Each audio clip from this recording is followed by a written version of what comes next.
All right, let me give you another one here. We went through the Pittsburgh. Let's keep it in the AFC North. We talked about this on your podcast a couple weeks ago. Joe Mixon. And I think I probably went above and beyond in terms of talking about him. Why don't you run with Joe Mixon? Because I know you agree with me. What do you think about this guy coming into 2020? Yeah, I think it's really just wheels up for Mixon across the board. I don't see any type of scenario where he doesn't improve upon what he did last year. We're going to see Joe Burrow at quarterback, which is an upgrade. We're going to see a more diverse offense because of that with Zac Taylor, who, he wasn't great last year, but again, he still comes from a Kyle Shanahan, Sean McVay, coaching tree, and that's who he refers to. I was listening to a podcast where he was on interviewing, and he mentioned like those guys and talking about, I watched the Rams film, I watch Matt LaFleur. Like, I look at those guys, I watch Shanahan, and I copy those plays. I'm like, okay, how can I use those guys in that vicinity? Who can I use as Deebo Samuel, etc. Right. So I think that the play calling is going to be much more diverse, and I think they're going to get their offensive linemen healthy. Yeah. They're going to get their first-round tackle last year that they didn't even get to use, who's from Alabama, who's a solid starter. He never even played. So they're basically getting a starting quarterback, franchise left tackle, and a running back that showed, despite the fact that everyone was trying to stop him last year, that if he gets 20 touches a game, like, he is going to run all over the place, which is exactly what he did last year. Well, I know this is my pick, right? But a little devil's advocate. So in researching the book and everything, I was looking through his numbers, and we talked about this. I had a guy, because I was high on Mixon coming in, so people who bought the Almanac, you would know this, right, if you're a follower of my writing and everything. But I had a guy, a dissatisfied person, because I had said, hey, pick Mixon, and he was all ticked off, and rightfully so, because, Mixon stunk it up the first 8 weeks of the season. I gave you the splits. I'm going from memory here, but let's say it was in the 30s in terms of total yards, combined rushing and receiving, like 34 combined yards per game the first 8 weeks of the season. Last 8 weeks of the season, 124 combined yards through the game. So they definitely went more Mixon heavy towards the end of the year. I think that Ryan Finley experiment was a miserable mistake, and I think history will show it as such. I don't think Ryan Finley could start for these XFL teams that you're watching week to week. I wasn't a big believer, but Joe Burrow, seeing how he throws, look, I think he has a higher ceiling than not Sam Darnold, I'm sorry, the Red Rifle, Andy Dalton. I think he has a higher ceiling even next year. And, the cupboard's not bare. Like you said, they're getting some talent back. You got at receiver, you got Tyler Boyd, who I think is really solid. I really do. You got Auden Tate, Erickson. You got John Ross, who I think he holds the record. It's like a 4.240 guy. He didn't play too much last year, so it was a tough year. I'm not sold on Zac Taylor, the coach. I didn't like what I saw last year, specifically him not utilizing Mixon in the passing game, and that's my one concern. I'm not overly concerned to not put him on this list, but it was just odd that when they went down, not only did they not use Mixon, but they didn't use Gio Bernard in the passing game. That's a concern. Do you have any thoughts on that? Yeah, I think that's something that I've noticed kind of fluctuates with coaching.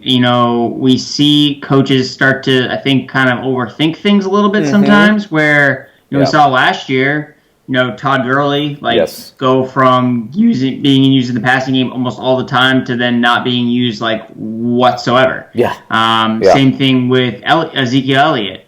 He was, super involved in the passing game and then kind of just, disappeared from the passing game at the running back position. And that's something that I'm, praising to, Bill Belichick to use, Sony Michel more in the passing game. Because I know that he can be that. That's why he was at Georgia. But the one thing that I will mention with that is Giovanni Bernard, they have an out in his contract.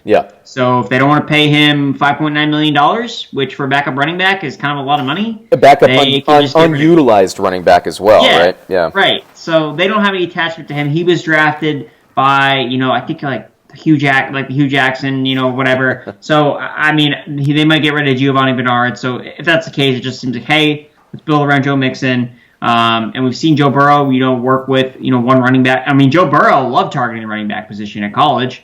So I think he's going to know that that's part of his skill set and part of his strengths. And I think that he's due for some positive regression. I mean, if Leonard Fournette can go out there and catch a million passes, right. I know Joe Mixon definitely can too. Yeah, I mean, and you know about me. I'm all about, in terms of fantasy strategy, I'm all about like schematics, like what are the offensive coordinators going to do and everything. And for me, this is a big year for me for Zac Taylor, because I honestly, as a play caller, I wasn't, or maybe not even a play caller, but a resource distribution guy. I wasn't super impressed. It was, hey, let's throw the ball downfield and ignore the running back. And you mentioned overthinking it, and I know I'm in the minority here, but I think that's the whole issue with Todd Gurley. I thought about putting Gurley on this list, but the truth is I don't know if McVay is going to go back to him. Ever since he got his ass handed to him by Bill Belichick in the Super Bowl a couple years ago, it's like, you know, what can I do? What can I do to really push the envelope? And it's like you're getting away from what got you to the Super Bowl in the first place, which is, like you said, involving Gurley in the passing game and committing to the run, even if you're getting 3 yards to carry in the first 3 quarters, because that opens things up for Goff. It's like they did a 180 there strategically, and I'm concerned about that. I have some reservations with Zac Taylor. We'll see what happens. I'm very curious to watch, but I do think Burrow and getting some guys back, you know, especially in that offensive line, they needed some help. That'll be interesting. I think this whole AFC North is going to be better than last year, honestly. I think Lamar Jackson will get a little bit better as a passer. Certainly, we talked about the Steelers. I think Stefanski there will be a lot better than, what's-his-face? This is how irrelevant the guy was. Oh, Kitchens. I think he'll be better at coaching than Kitchens. And then you got Cincinnati. That AFC North is going to be interesting, man. It wouldn't shock me if they go to 7 teams if they get 3 playoff teams. It really wouldn't shock me at all.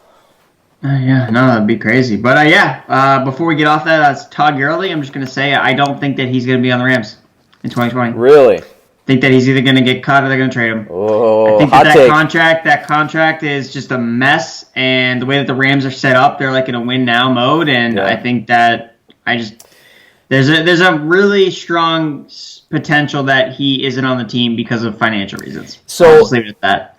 So I don't disagree with that, and I might even agree with that. If the Rams, it depends on what you believe. I believe that Todd Gurley is still every bit the player that he was a couple years ago. I don't buy into the knee injury and the arthritic knees and all that stuff. And the reason I say that is, remember, in his second year, when Jeff Fisher, it was the year that Jeff Fisher had a really bad season, got fired the year before McVay got there.